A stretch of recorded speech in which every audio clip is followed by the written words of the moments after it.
વાવ થરાદમાં સતત વરસી રહેલા ભારે વરસાદને કારણે થરાદ શહેરના અનેક નીચાણવાળા વિસ્તારોમાં પાણી ભરાવાની સમસ્યા સર્જાઈ હતી।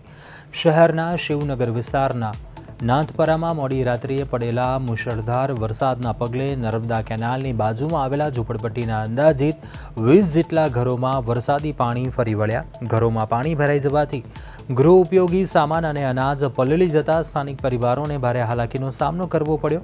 પરિસ્થિતિની ગંભીરતાને ધ્યાનમાં રાખીને સ્થાનિક તંત્ર અને બચાવ ટીમ દ્વારા તાત્કાલિક રાત્રિએ જ રેસ્ક્યુ ઓપરેશન હાથ ધરાયું હતું અને અસરગ્રસ્ત તમામ પરિવારોને સુરક્ષિત સ્થળે ખસેડવામાં આવ્યા। સ્થાનિક રહીશોમાં રોષ જોવા મળ્યો છે, કારણ કે દર વર્ષે ચોમાસા દરમિયાન આ વિસ્તારમાં પાણી ભરાવાની કાયમી સમસ્યા રહે છે અને છતાં તંત્ર દ્વારા કોઈ કાયમી ઉકેલ લાવવામાં આવ્યો નથી। નાગરિકોએ નગરપાલિકાની પાસે યોગ્ય ડ્રેનેજ સિસ્ટમ અને નાળા બનાવીને વરસાદી પાણીના નિકાલની તાત્કાલિક વ્યવસ્થા કરવાની પ્રબળ માંગ ઉઠાવી છે।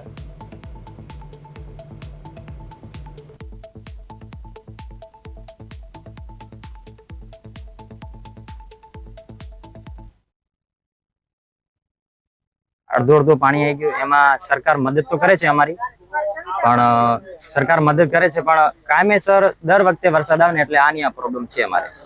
એમાં અર્જુનસિંહ વાઘેલા અમારે પ્રમુખ છે, એ બી સાહેબ આવ્યા હતા અને અમારી મદદ કરી। એમાં સ્કૂલમાં અમે ગયા હતા, એમાં ઉડવા પહેરવા ખાવા પીવા બધી વાતે અમારી મદદ કરી હતી, પણ છતાંય ફરીથી હવે આજનો જ કદાચ નિકાલ થઈ ગયો બરોબર કે અમે સ્કૂલમાં ગયા એટલે આજની તો પણ વરે 4-5 દાડા પછી ફરીથી વરસાદ આવવાનો છે એટલે એનું એ માર તો રહેવાનું છે।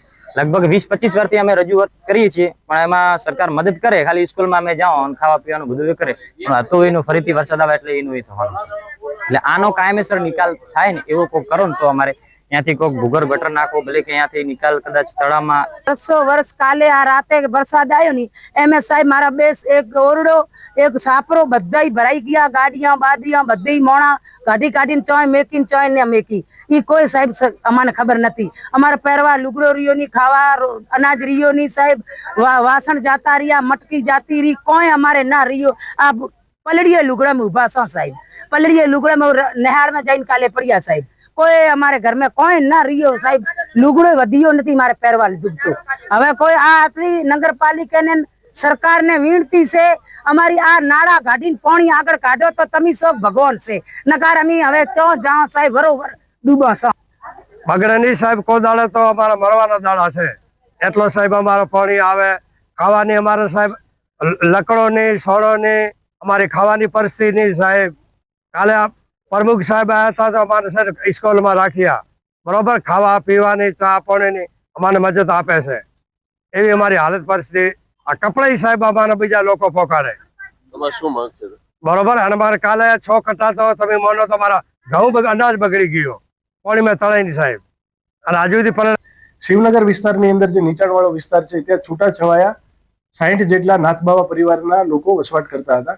એ લોકોને તાત્કાલિક ઇવેક્યુએટ કરી અને શિવનગરની પ્રાથમિક શાળામાં ઇવેક્યુએશન કરી અને રાખવામાં આવેલા છે। તેમના માટે રહેવા માટે શાળા, સુવા માટે ગાદલા, જમવા માટે નાસ્તો, ચા, તમામ વ્યવસ્થાઓ ત્યાં પૂરી પાડવામાં આવી છે। તમામ લોકો અત્યારે સહી સલામત રીતે ત્યાં શાળાની અંદર સ્થળાંતરિત કરવામાં આવેલા છે। સરકાર શ્રી દ્વારા આપણા વરસાદની અને આગાહીને ધ્યાનમાં લઈ અને ગત વર્ષે પણ જે પરિસ્થિતિ સર્જાઈ હતી એ તમામ પરિસ્થિતિઓનો તાગ મેળવી અને તાત્કાલિક 2 national disaster response force NDRF ની ટીમો છે એ આપણા જિલ્લાને આપી છે, જેમાંથી એક ટીમ છે અત્યારે આપણે ગઈકાલ રાત્રે જ આવી ગઈ છે, જેને આપણે થરાદ ખાતે माननीय कलेक्टर साहब ना ऑर्डर थे अपने स्टेट फ्लड वाटर रेस्क्यू के संबंधित में उन सभी को ध्यान में रखते हुए हमने प्रशासन के साथ में डिस्कस कर लिया है और पूरी तैयारी के साथ में है। जो भी समस्याएं आएंगी उनसे निपटेंगे और हम अच्छा रिस्पॉन्स देंगे। इसके साथ में क्या संदेश देना चाहते हो?